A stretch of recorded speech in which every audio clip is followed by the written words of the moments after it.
up, guys? This is Rich. I ended up playing today. Shout out to Strike Zone.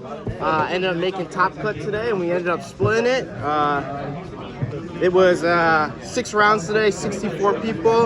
Infernoble Knight's best deck, bro. Still on this stuff, bro. Still on the spice.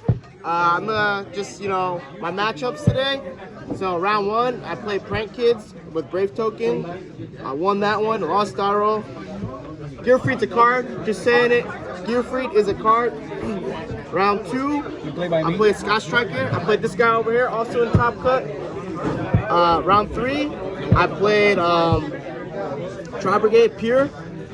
Round 4, I played Eldridge, Synchro, Combo, Crazy BS, good deck. Round 5, I played PK, and then round 6, I played Ultra Guys. Dude, that Ultra Guys player won every single die roll, dude. That guy was nasty, bro.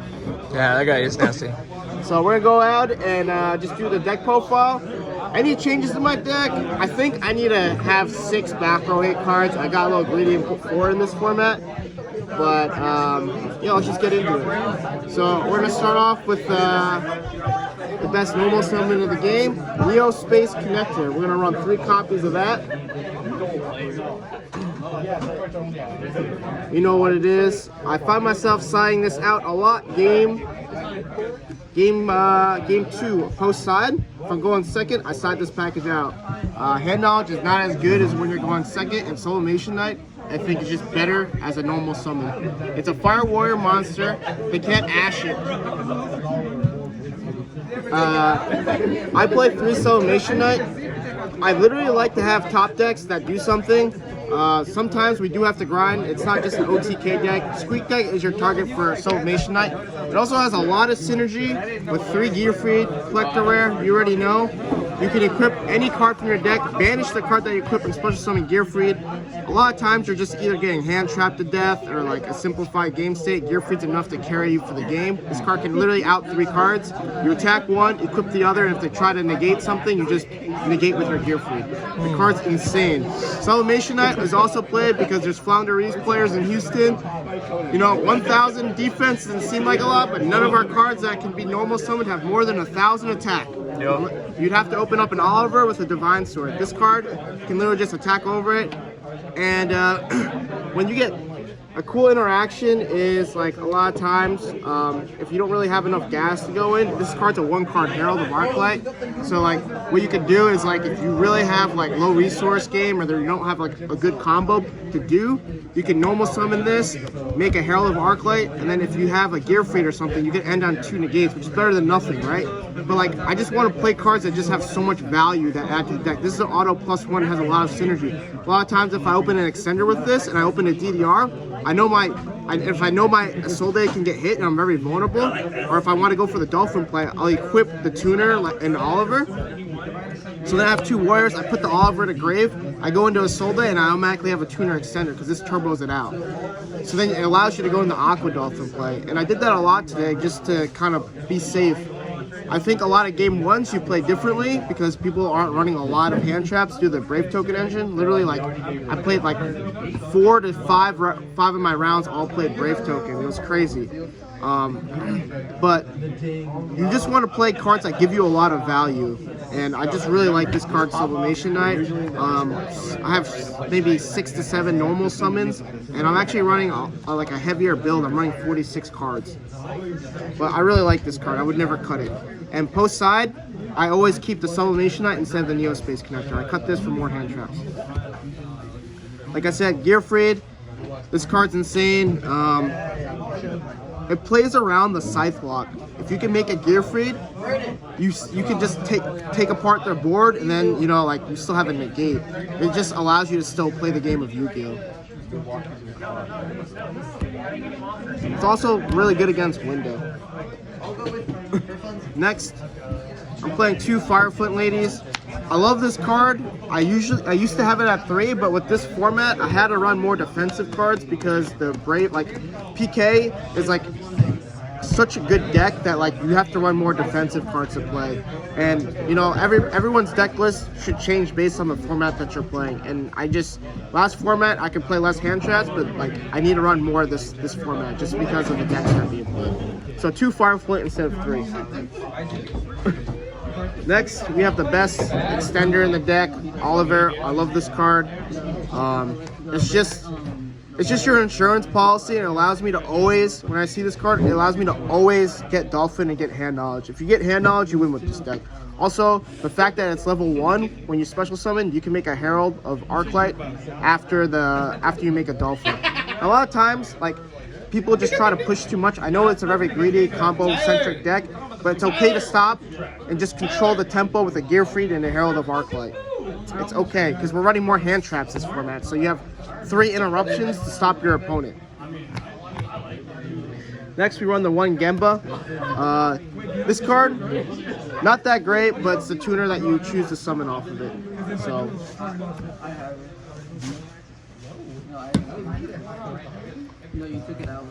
Next, we run 2 Renault. This card's really good, but I decided to run 2 just because it's just for grinding, and it also becomes a tuner if it gets special summoned. But I had to cut some cards for the Brave token. I mean, not for Brave token, but for more hand traps. So I decided to cut this in Fireflint Lady. The thought process is that people are running less hand traps this format, so I wanted to run more starter cards and extender cards, and this is an extender card. So that's why I opted to play the Neospace Connector and the Sublimation Knight to always get my combo going. And I'm running less extenders just because I want to see my combo pieces. Next, 3 Red Layer. This card's amazing. Power Rangers all day. Red Ranger the best. You can loop it when you special summon another one. And just level 5, just Hard Making Charles is just so good. It just allows for a lot of versatility in the deck, and it's not a normal summon. It kind of stinks the top deck. You also want to run 3 because it's part of your combo. If you somehow see 2 in your opening hand, you can't go combo if you don't have a 3rd one in deck. So it's just kind of dangerous. And then we have the 2 Garnets. I ended up seeing Despot and Cultwing a lot today, but you can still combo through it, so it's okay. That's the other thing. If you're going to run dead cards in your deck like these, you want the maximum value of the cards in your deck, like Sublimation Knight and Neospace Connector, because it's 1 card combos, and like you can have more blanks in your hand. That's just the thought process that I go through, but it ended up working for me. For defensive cards, this card's insane. Would never cut it. If you're going to run any type of hand traps and you're not running a heavy hand trap build where you have supplementary like 2 hand traps, you have to run really high impact hand traps. This card is so good. It's a 2-for-1 most times, and you just need to run things that are high impact. I don't like Ash. I don't like Valor. Those are supplementary cards. They're only good if you have 2 hand traps, in my opinion. Next, we run 3 Imperm. This card's really good. People cut it, but there's still Backrow Floodgate Gate decks. I beat the Striker player. I said it in the TC boot column, activated Infinite Impermanence, was able to go full combo there. This card is also a Floodgate removal card. You can set it in the same column as Skill Drain and use it. I wouldn't cut this card. I know that a lot of people don't like Imperm, but I really like this card. It just helps me beat Floodgates. So next, we have to run Call by the Gave for the Scythe package. You have to run it. It's also really good going first because people are running a lot of Lancia now. So your deck should change. You should see what hand traps are really good this format. I think Lancia is really good. I'm seeing less token collectors because their Sword Soul's not really as much, but like I'm playing like 4 to 5 PK Brave decks every tournament. So besides this one was light on it, but next, defensive card. I run 2 Droplets. This card's really good at out Scythe. I probably would run 3, but I only had 2 ultis because I sold mine. But 2 worked fine for me. I have enough defensive cards now, and I'm probably going to add 1 more Droplet in just because it's really good against the Scythe lock. But the other thing is, like, I like to see my engine pieces, so I don't like sending cards. But it's also just good if you get hand trapped to death and you can just set this and it's another interruption. The 1 CR Rhoda, no need to explain this. Search anything that you need. This is the best card of the deck for searching. 1 Living Fossil. This card's good. It helps you play through Lancia. You can still full combo if you open the Living Fossil, because you just Living Fossil back the Balmung and pop it, and it doesn't get banished, so it still resolves. This card's really good, necessary. Divine Sword. This is your unlimited hand discard. It's really good. 3 DDR. This card is, I hate opening it, but it saved me a lot. It's just an extender. This isn't my favorite card. I consider this a dead card if I open it. Enough to say about that. 3 Heritage of the Chalice. I opted to run this. It's just searches any card. The other thing about running Sublimation Knight is, like, you don't have to use your power spell cards if you got full combo off a card. Now you can save these cards for extenders when you get hand trapped. So, like, normally if you open up like a card like, you know, Fireflint Lady and Heritage of Chalice, you're gonna have to use your Heritage of Chalice to search. But if you have a card like Sublimation Knight, you can still keep this in your hand as an extender. That's why I really like it. And a lot of the plays are very versatile. We're not trying to go full combo unless we see their hand. And, you know, like, play it safe, guys. I know it's a combo deck, but it's scary out there if you don't see Dolphin. 3 Durendal. I really like this card. No complaints. Sometimes it breaks if you go first and you don't see a monster. But we run a lot of monsters, but it does happen. I play this deck a lot. Lots of rounds, and I've seen every terrible hand that you possibly can see with this deck. So we're going to go through the extra deck now. Isolde. For this format, you do not search off of the first Isolde effect, because Ogre is main deck now. If you know you're playing against the Sword Soul deck or anything like that, do not use the first effect of Isolde. You will lose. They get to use a Gamma, basically. Then we run the Hulk. I had a couple times where my opponent, where I just hard made this and I didn't go a Rorodon combo just because I knew that I would get stopped there. And then I made this, banished it, got the Oliver, got Gear Freak to my hand, was able to establish tempo. So this card's really good. You also can, I had a play where I banished this, made a Shooting Riser Dragon, sent a monster from the grave, and just synchro for a Savage.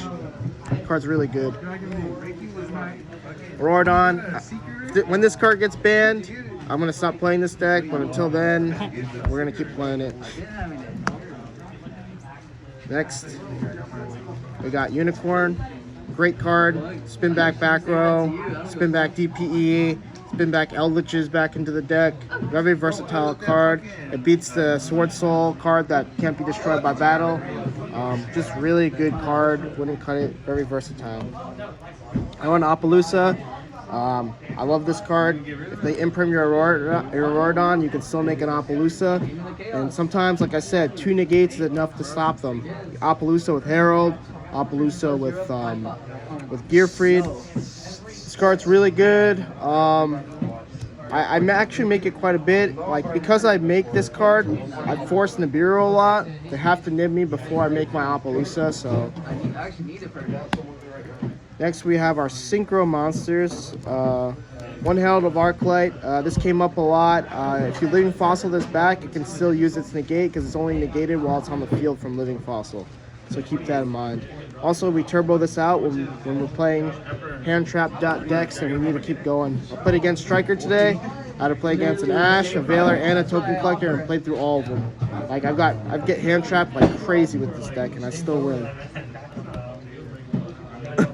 Next, I love these cards. I actually just bought this in a Japanese prismatic version of it, 20th Secret, because this card should not be ultra rare. This card is so good. Popping cards is fun. The one card that I've always debated to play in my main deck is actually Ogier, because my cards can actually still get popped, but I just don't like having too many normal summons in the deck, and it runs efficient. I do miss the card, but I just like the way that it runs, and you have to make tough choices when you're deck building, so. Don't forget that this can equip during both people's turns, not just yours, so you get a pop every turn, and you could send the Durendal every time to search another card. So it just keeps generating a lot of resources. Reminds me of like an Ultrageist deck. We got Savage. I made this card a lot as well. It has over 4,000 attack when equipped. Has multiple negates, Omni negate. nothing to really say. I still think it's the best synchro monster. Maybe Baron's close, but I really like this card. Omega hand loops. This card's really good. Sometimes when I am able to resolve Gamma turn 1, when I activate Rota, they ash me. I'll just make this, like I'll just hard make this and just rip another card out of their hand. I know, like I've thought about just leaving the tuner on board to go Hulk and guarantee it, but I'd rather just rip another card from their hand and put them behind, you know? Balmong necessary for the combo. A lot of times you're playing super awkward because you're playing under Droll or Lancia or something where you just can't go full combo if you gotta use too many equipped spells. Sometimes it's enough to just put big monsters on the board and just attack for game. Like I'm playing against a Prank Kids player, like they just have infinite resources. It's really hard to beat that deck. I just like unicorn their cards back and then just punch for 8k. There's a lot of ways to put 8,000 damage on this board without going full combo. We got the Shooting Riser Dragon, very versatile card. You don't always have to use this to make the Charles. We got the double Ghost Rare Power Tool. This combo just nets so many cards. You just go like +6 if you go full combo with negates. Like it's just broken. Then we got the Draco Sack. I love this card too. I was able to make it and push for game.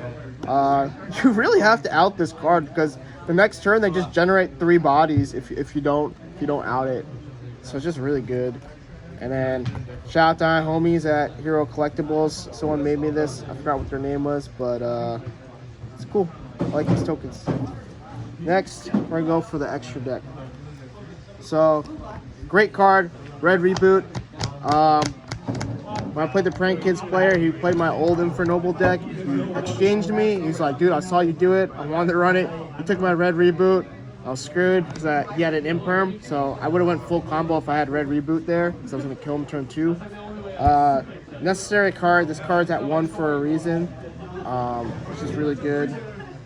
I play 4 Backrow hate cards. I play the 2 Starlight Lightning Storms and the Feather Duster. Not the Starlights. I really like this card. I like Lightning Storm over Feather Duster. I had to set a whole bunch of cards before and just activate this, like Tribute Set. You can Tribute Set with your Red Layer, Tribute Set with your Gear Free. This card's good, but like Feather Duster is just good off the rip. It's usable anytime. But this is just more versatile. That's why I like Lightning Storm better. But these are the 4 Backrow hate cards that I'm running. I think I would put 2 Cosmic in here, but Cosmic's kind of dead against combo decks. Like this card's not. So we run the 3 Crossout Designators. I'm still on this. My targets are Nibiru. I run 2 Token Collector because I'm still not comfortable with the Sword Soul matchup, and this card's just too powerful. But I'm seeing less Sword Soul, so I opted to run 2 of it. And then this card came in super clutch. I think this is the best hand trap of the format. 3 Lancia. It's just really good against the PK deck. You have to run 3, and that's why I cut one of my Token Collectors. All of these are different rarities, sir? What are you doing? Yeah, I sold all my Lancias, so and I got my 2 ulti Drolls. I can only fit 2 in, but Droll's just as impactful against PK. But I just like Lancia. So that's my deck profile, guys. I got 2 boxes for winning today since we split. It was a case tournament. And you got And I got the field center, so Infernoble's best deck, bro.